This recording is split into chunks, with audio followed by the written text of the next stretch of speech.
حصہ یہاں سے ایسے ناپ لیا تو بہت ایک پل میں آپ کو پتہ چل جائے گا کہ چھوٹا ہاتھ ہے یا بڑا ہاتھ ہے. اس کو مجموعی طور پر متوازن ہاتھ آپ کہہ سکتے ہیں.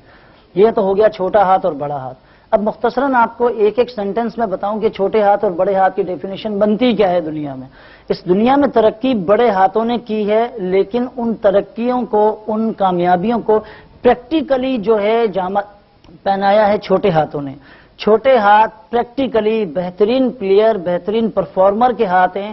اور لمبے ہاتھ کا مطلب یہ کہ تعلیم، تحقیق، ریسرچ اور مینٹل کیپیبلٹی، مینٹل اپروچ کے حوالے سے آئی کیو لیول بہت ایڈوانس اور بہت زیادہ آؤٹ اسٹینڈنگ ان لوگوں کا ہوتا ہے لمبے ہاتھ.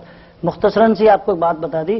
اب ہم آپ کو بتائیں گے کہ یہ ابھار ہوتے ہیں یہاں پر مختصراً بالکل بتا رہے ہیں ایک ایک دو سینٹنس میں، تاکہ ہمارے عام سے عام دیکھنے والے ویور کو سمجھ میں آ جائے بات کہ مصطفیٰ الہی صاحب باتیں کر کیا رہے ہیں.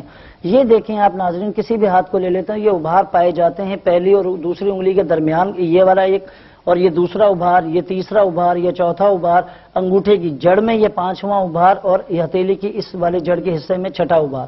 مختصراً یہ پائے جاتے ہیں. ان ابھاروں کی موجودگی بہت طاقتور اور جاندار سمجھی جاتی ہے. پالمسٹری کے حوالے سے ہاتھوں میں ان کا ہونا بے پناہ خوش قسمتی کی علامت ہے.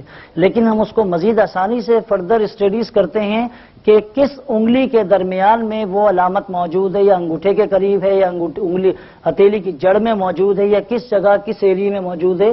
تو وہ ایریا، وہ حصہ، وہ شعبہ زندگی کا آپ کا اسٹرانگ ہوتا ہے، یا آپ اس کو بیلنس کر سکتے ہو. ابھاروں کا ہونا بہت اچھی علامت ہے.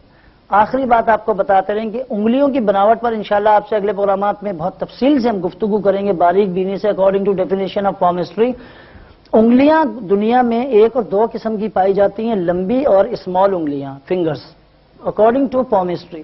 لیکن بکس